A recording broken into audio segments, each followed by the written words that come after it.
Christophe Guillotot, bonjour, vous êtes le président du conseil départemental, j'imagine un président heureux dans la mesure où le gouvernement vient d'officialiser la fin de la 45 qui ne se fera pas, on s'en doutait, mais là cette fois-ci c'est officiel, ça vous fait plaisir dans la mesure où vous avez toujours été contre cet équipement. Alors qu'est-ce que vous proposez aujourd'hui pour améliorer la desserte entre Lyon et Saint-Étienne? Gérard Angel, bonjour. Et Bonjour. je suis toujours un président de conseil départemental heureux.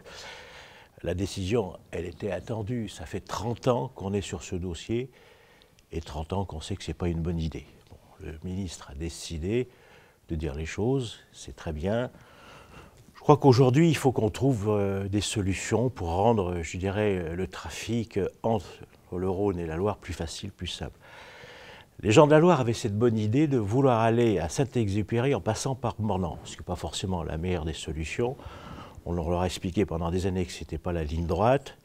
Ils se sont entêtés avec quelques élus qui les ont soutenus dans cette mauvaise aventure. Surtout votre ami, le président du conseil régional. Le président du conseil régional, lui, il a une vision interdépartementale. Donc il voulait relier ces départements les uns aux autres. C'est un autre débat dans cette affaire. Donc ça vient d'être tranché. Maintenant, il faut qu'on se mette autour de la table. On l'a fait il y a un mois avec le préfet de région, certains ont boudé, certains ne sont pas venus, je crois que c'est une très mauvaise idée, il faut qu'on se mette autour de la table, le préfet Bouillon avait commencé à le faire, pour voir les solutions alternatives. C'est quoi? C'est le train, c'est requalifier l'existant actuel de la Carnette, et puis c'est requalifier dans une partie du Rhône. Moi, je ne pourrais pas le faire financièrement tout seul. Parce que là, vous parlez des routes départementales. Ben oui, parce qu'aujourd'hui, dans le Rhône, il n'y a pas de structure autoroutière qui traverse comme voulaient le faire les gens de la Loire. Donc il faut qu'on réorganise le flux chez nous, avec le fameux rond-point des 7 chemins. Je fais une réunion ce mercredi, je n'ai pas perdu de temps, ce mercredi avec les acteurs du territoire. Il faudra requalifier les... Alors, pour les 7 chemins, ce rond-point des 7 chemins... il faut l'élargir, il faut en faire... Ça sera fait quand? Est-ce que c'est dans 10 ans, dans 5 ans? Non, pas dans une réunion technique. On a lancé l'appel d'offres, on attend les retours, je dirais, des entreprises qui sont intéressées. Combien de temps de travaux? Il y a 3 à 6 mois de travaux. Donc, en plus, on est obligé de se coordonner avec l'État parce qu'il va y avoir les travaux sur le pont de Givors, il faut que l'un le fasse avant l'autre, pour pas que les deux soient... Ça sera vous qui le ferez avant? En principe. Alors que les travaux sur le pont de Givors, si je ne me trompe, c'est cet été. Cet été, donc il faut qu'on fasse vite, il faut qu'on se coordonne, qu'on soit phasé, comme on dit. Donc voilà, nous, le département du Rhône a toujours dit, on fera les travaux lorsqu'on saura si l'autoroute se fait ou se fait pas. On l'a su cette semaine, on est réactif. Dès mercredi, je réunis les acteurs du territoire pour faire ces travaux. Après, il y a d'autres choses à faire. Il faut recadencer le train entre Saint-Étienne et Lyon. Et l'hyperloop, on en a parlé. Est-ce que vous y croyez, vous, à ce l'hyperloop, sous vide? Pourquoi pas sous vide? Je préfère les haricots. Sous vide, c'est toujours meilleur. Mais en tout cas, l'hyperloop, c'est quelque chose peut-être de futuriste. Vous et moi, je pense qu'on ne sera pas là lorsqu'il sera fait. Mais s'il se fait... vous, peut-être, moi, oui. Oui, ben vous êtes là depuis tellement longtemps que vous allez rester encore autant de temps. Ça, il n'y a pas de souci de ce côté-là, Gérard Angel. Mais en tout cas, l'hyperloop, pourquoi pas? Après, donc il y a le train entre Saint-Étienne et Lyon.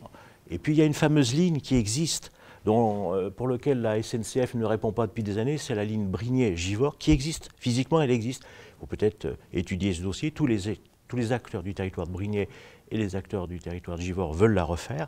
Il faut qu'on se mette autour de la table, enfin avec la SNCF, si on peut arriver à avoir des gens qui nous parlent, pour pouvoir remettre, et puis trouver d'autres solutions qui pourront évoluer dans le temps. Peut-être votre hyperloop, monsieur Gérard Angel. Non, c'est pas le mien, ça serait le nôtre. Le nôtre, on le prendra ensemble, on ira faire l'inauguration ensemble. Christophe Guillotot, autre sujet que je voulais évoquer avec vous ce matin, ce sont les mineurs isolés, les MNA, il y a quelques jours.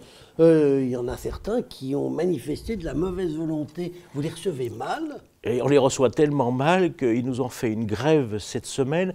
Ils ont barré une route de 3,50 m de large à Saint-Clément-les-Places où on a un site parce qu'on leur avait servi des endives braisées. Les endives braisées, ils n'aiment pas. Visiblement, on m'a expliqué que c'était des jeunes qui n'avaient pas mangé depuis des années, qui traversaient le monde entier pour trouver une meilleure vie chez nous. Mais non, les endives braisées, ça ne fait pas partie d'une meilleure vie. Je fais cette semaine une réunion technique à ce sujet avec le président de l'Ain, le président de l'Isère, le président des métropoles sur la problématique des métropoles, parce que c'est une vraie problématique au-delà d'un drame humain, financière pour les départements. Moi, quand je suis arrivé, j'étais à 3 millions, presque 3 millions d'euros de dépenses. Cette année, je suis à 10 millions et l'année prochaine, je budgète 12 millions. 12 millions. Vous allez augmenter les impôts pour payer tout ça? Mais non. Alors vous allez faire des économies sur quoi? Sur des choses techniques, sur le train de vie de la maison, sur les routes peut-être aussi, sur la culture, sur des choses qui ne sont pas obligatoires. les mineurs, c'est une compétence obligatoire, donc on n'y touchera pas. Les collèges, c'est une compétence obligatoire, on n'y touchera pas. On ira chercher dans les compétences optionnelles, malheureusement. Avant de nous quitter, Christophe Guillotot, juste un petit mot. Étienne Blanc envisage d'annoncer, on a vu ça dans le journal du dimanche, bientôt sa candidature à la mairie de Lyon, si on a compris. Vous trouvez ça bien que le maire de Divonne-les-Bains soit le leader de votre formation? Il faut qu'il le dise lui, qu'il annonce sa candidature. Peut-être qu'on le saura jeudi dans un grand quotidien du jeudi à Lyon. Et puis à partir de là, il faudra qu'il ait un programme, un projet, une équipe rajeunie, renouvelée, puis que certains autour de lui arrêtent de s'en prendre, je dirais, à tel ou tel, sur leur rage, sur leur vie privée. C'est pas ça une campagne électorale. Une campagne électorale, on se pose, on dit les choses, et on explique le projet qu'on a pour la cité. Et pour l'instant, effectivement, que ce soit d'un côté ou de l'autre, on ne sait pas très bien quel sera le projet qui sera proposé. Et puis c'est dans 18 mois les élections, il peut se passer tellement de choses en 18 mois. On aura l'occasion en 18 vous mois aurez de se voir à nouveau pour bien que sûr. vous nous donniez votre avis. Peut-être que l'hyperloop sera fait d'ici là, mais je doute. Mais moi aussi je doute, on peut espérer en revanche que le rond-point des 7 chemins, lui, soit terminé. Je vous inviterai à l'inauguration. Eh bien je viendrai avec plaisir, Christophe Guillotot, je vous remercie. Merci Gérard Angel.